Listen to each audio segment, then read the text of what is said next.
Peace.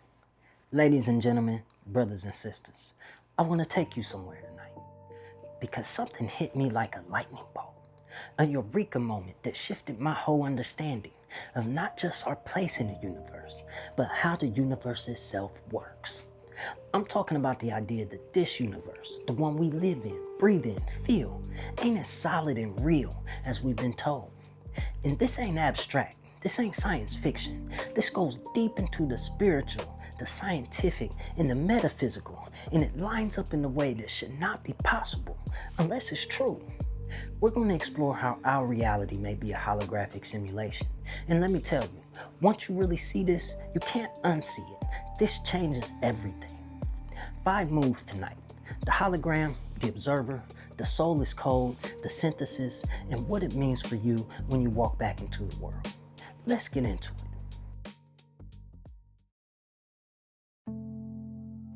Let's start from the top. The universe as a hologram. We've all seen holograms, those 3D projections that look real, look solid, but if you reach out your hand, it goes right through. There's nothing there. The image was real, the substance was not.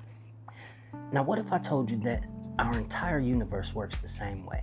That every wall, every body, every star, every dollar, every bone in your hand is a projection cast from a 2-dimensional surface, and you reach out and touch what looks like substance, but the substance is the illusion. That's called the holographic universe theory, and it sounds wild until you find out physicists are saying the same thing. Here's the picture I want you to hold.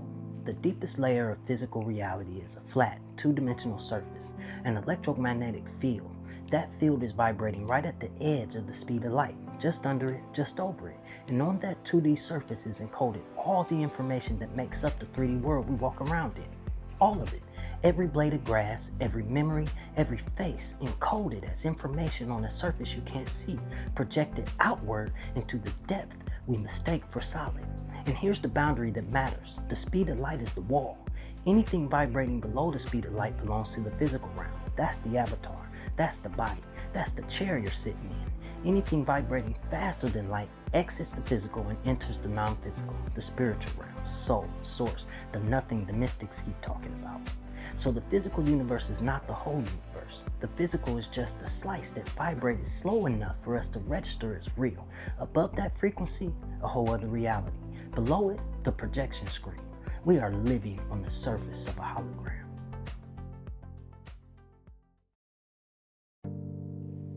Now here's the kicker.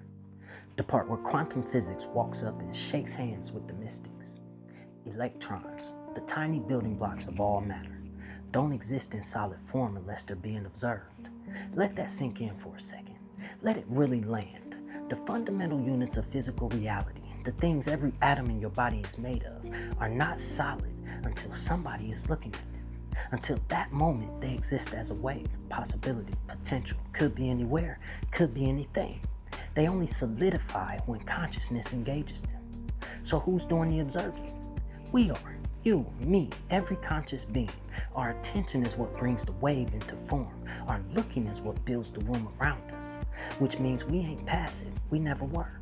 We are not tourists in this universe. We are not citizens of somebody else's creation.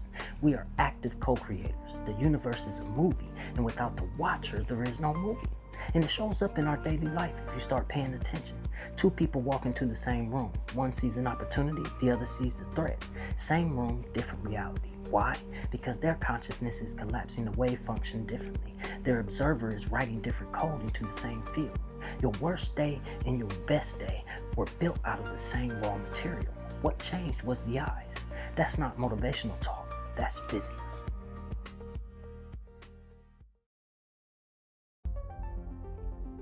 Now follow me deeper, because this is where it stops being a science class and starts being a teaching. Everything alive in the physical has a soul. Not just humans, everything. Minerals, plants, animals, stars, they're all in what the old texts call the cycle of necessity. Souls differentiating from source, gathering experiences, evolving from form to form, moving up the ladder of creation. mineral, plant, animal, human. And the soul is not some vague glow inside you. The soul is a structure. The soul is a collection of experiences compartmentalized into groups based on function. Same way cells in your body group up to make organs, and organs group up to do things. The soul is organized data, compiled experience. In other words, the soul is code.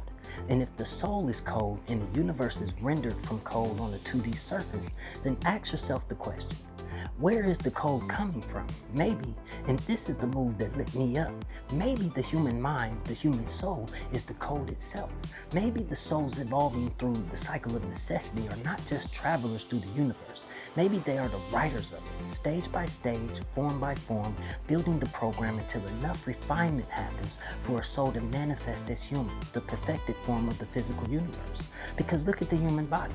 Every function of creation is in there. Every system, every sense, every gateway. We are the apex render, the physical universe expressing its full potential through us. And we have something to rest on. Full self-conscious awareness. We can observe ourselves observing. That's the loop that closes the program. And then there's the architecture of the body itself.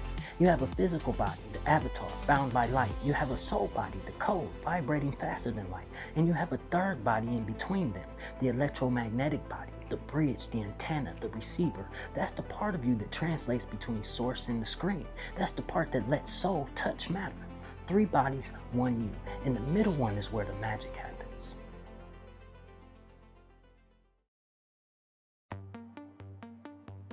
So now let me bring all of it together, because this is where it hit me. The hologram and the simulation aren't 2 competing theories. They are 2 layers of the same reality. The hologram is the image, the projected experience, what we see, what we touch, what we feel, the 3D render. The simulation is the code, the rules, the structure, the program running behind the scenes. The hologram is the picture. The simulation is what makes the picture move. And both are happening at once. The image is the front end, the code is the back end. They mesh perfectly. The universe is a holographic simulation. And we are writing the code. That's where it hit me. We are not just in the universe. We are making the universe. Now here's where Elijah Muhammad's teaching walk in and shakes up the room. He taught that we are the masters and makers of the universe. And for years, people heard that as inspiration, as metaphor, as cultural pride. But what if he meant it the way the quantum physicists are starting to mean it? What if he meant it the way the alchemists meant it? What if the original man, the most fully realized form of consciousness on this planet, is literally the projector, literally the coder?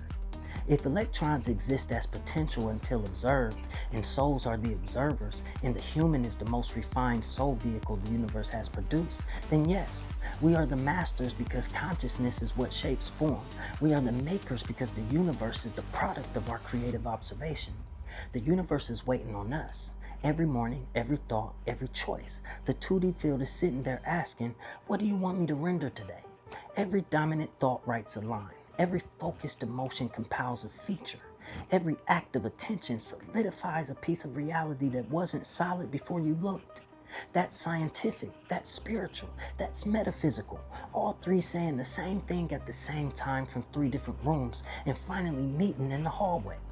We are co-creators, programmers and players, watchers and watched, source and projection.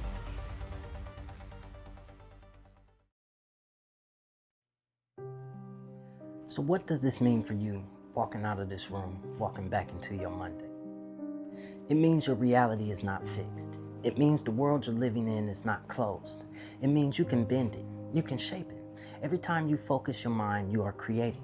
Every time you observe with intention, you are coding. Every time you choose elevation over reaction, you are upgrading the render. The more you understand this, the more power you have to reshape not just your individual life, but the whole field around you. Because the field is shared.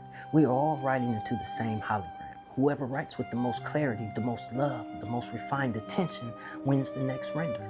This week, try this. Pick one moment a day where you stop, look at what's in front of you, and ask one question. What am I solidifying right now? Don't change anything. Just notice. Notice what your observation is collapsing into form. 5 seconds once a day. That's how the writer wakes up to the writing. Because we are the holograph.